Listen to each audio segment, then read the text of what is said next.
only tie me up. And then they handed me over to the Philistines.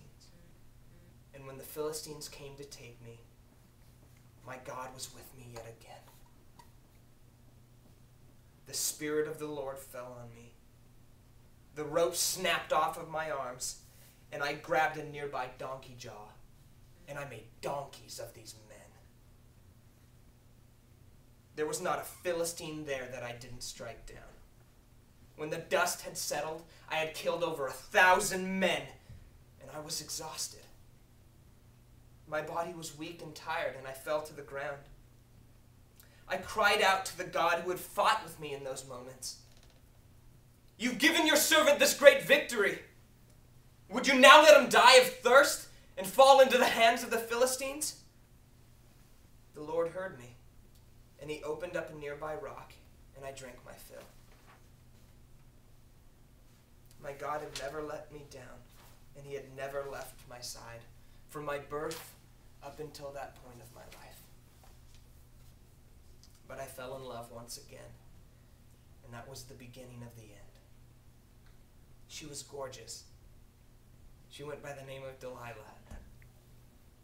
I should have been suspicious at the eagerness she showed at knowing the secret to my strength. But I wasn't. I loved her more than I had ever loved anything. I knew, though, regardless, I couldn't tell her the secret of my strength. So when she asked me the first time, I told her to take 7 thongs, which she had plenty of, and tie me up. And when she tied me up, she called out,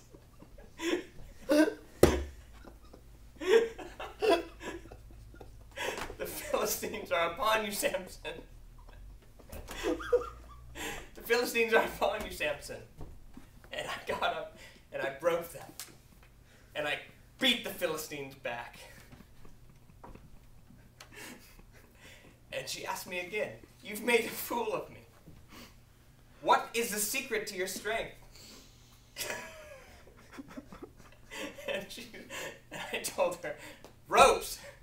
Use fresh ropes that have never been used on anything before.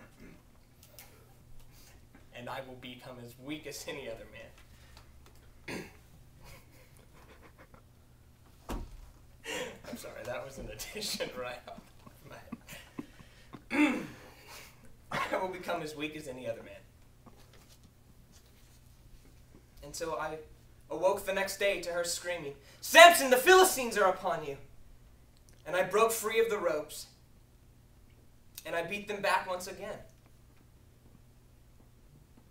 It should have seemed odd how often the Philistines attacked me in her home. But she asked me yet again, "Why? What is the secret to your strength? And why have you continued to make a fool of me?" Well, I told her if she braided my hair into the loom and tied it on the pin, that I would become as weak as any other man.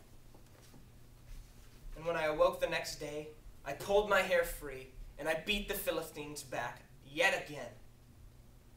They stood no chance against my strength.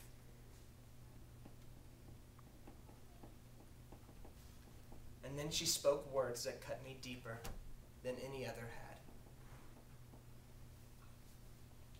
"Samson, how can you say I love you if you won't confide in me?" I knew then the power she held over me was greater than even the strength that I had. Those words cut me to the core, and I told her everything.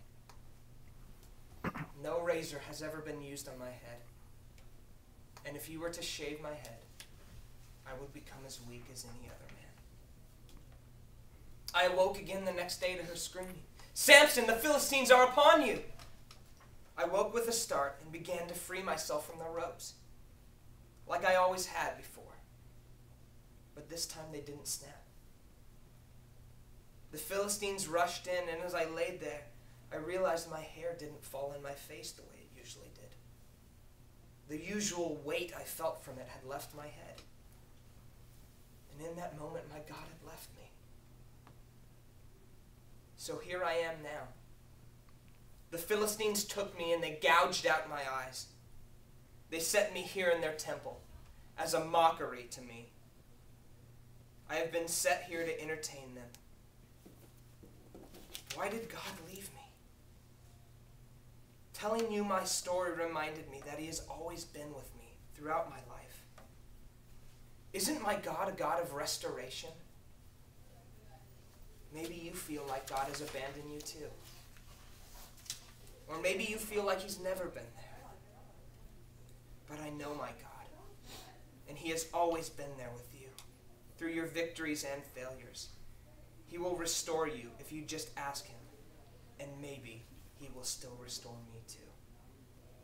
O sovereign Lord, remember me. O God, please strengthen me just once more.